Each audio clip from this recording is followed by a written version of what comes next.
যেখানে আমি আমার দুঃখের কথা বলতে পারি, আমার স্বপ্নের কথা বলতে পারি, আমার রাগের কথা বলতে পারি, আমার ক্ষোভের কথা বলতে পারি, আমার অধিকারের কথা বলতে পারি, এবং একজনের বিপদে আর একজন গিয়ে পাশে দাঁড়াতে পারি। ফলে যখন আপনাদের সঙ্গে আমার খুব বেশি পরিচয় ছিল না, কিন্তু যখন আপনাদের কথা বলেছেন আমি সাথে সাথে রাজি হয়েছি যে আমি যাবো, কারণ এটা আমার দায়িত্বের মধ্যে পড়ে। একটা কথা বলি, নেপালের মানে প্রবাসী বিষয়ক সচিব একটা কনফারেন্সে তিনি আসছিলেন। তিনি এসে তার জীবনের একটা কথা বলেছিলেন। কিরকম? উনি ওমানে ছিলেন রাষ্ট্রদূত হিসাবে, সচিব হিসাবে দায়িত্ব পালন করতে গিয়ে। ওখানে গিয়ে দেখেন একটা ওমানি ভদ্রলোক এসে বলছে যে আমার বাড়ির যে এই কাজ করে যে তার ইয়েটা রিনিউ করে দিতে হবে, পাসপোর্টটা রিনিউ করতে হবে। তো উনি বললেন যে আমাদের দেশের নিয়ম অনুযায়ী পাসপোর্ট রিনিউ করতে গেলে যার পাসপোর্ট তাকে আসতে হবে। বলছে না আসবে কেন, আমি তো আসছি। বলে আপনি আসলে তো হবে না। বলছে ও তো আমি কিনে নিয়েছি, ও তো আমার দাসী। বলে আমি আসছি, এটি জানাম। সে বলছে না, আমাদের দেশের আইনে এইটা এলাও করে না, যার পাসপোর্ট তাকে আসতে হবে। যাক, জোরাজোরি করার পরে আসলো।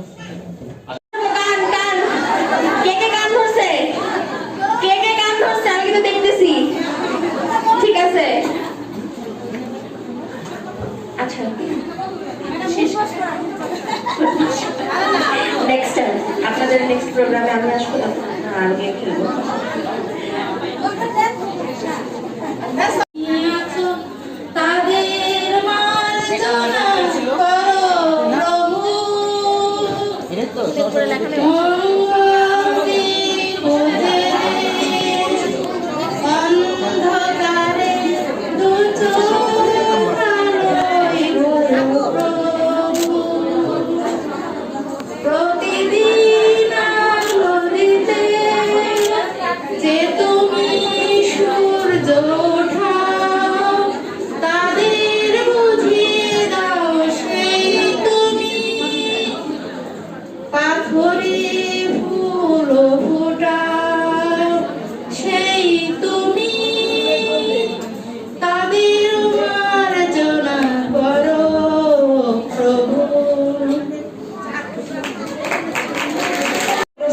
সেখানে আমি যাইতে পারবো ইনশাআল্লাহ, সেটা তো ক্ষমতা আল্লাহ পাক দিবেন।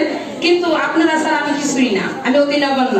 যদি আপনারা সবাই আমার পাশে থাকেন, অবশ্যই আমরা সবাই এই নারী বৈষম্যতাতে এগিয়ে নিয়ে যেতে আমরা সক্ষম হব। সবাই মিলে আমরা একতা হবে, সেটাকে এগিয়ে নিয়ে যাওয়ার চেষ্টায় আছি। ইনশাআল্লাহ আশা রাখি আমরা যত এগিয়ে নিয়ে যেতে পারি। সবাই দোয়া করবেন। আচ্ছা, আমাকে যদি ভোট দেন, এই যে মিনতি 6 নাম্বার, আমাকে এই নাম্বারে ভোট দিবেন। এটা দেখেন সবাই। আচ্ছা, আমার আইডি নাম্বার আছে না, এই নাম্বারগুলো শুধু দিবেন। সভাপতি কোন নাম্বার চাই, সভাপতি লিখে 1 2 3 4 5 6 কাকে চাই ওটা দিবেন, একটা করে ভোট। ঠিক আছে? আমার সুনামগঞ্জ সদর থেকে কিছু সুযোগ সুবিধা নাই না। আপনাদের এই প্রাণীগঞ্জের এই যে ময়মনসিংহের অনেক কিছু আপনারা সুযোগ সুবিধা পাইছেন। আমরা সুনামগঞ্জকে আমি ধন্যবাদ দিই আবারও। তো আমরা অনেক কিছুই জানতাম, তখন দালালদের একটা ভাব ছিল।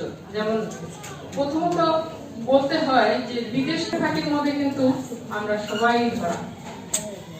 যতই এখানে দেখা গেছে যে আমাদের অনেক পলিসি হয়েছে, সেই পলিসিগুলি আজকে এখানে 120 জন বা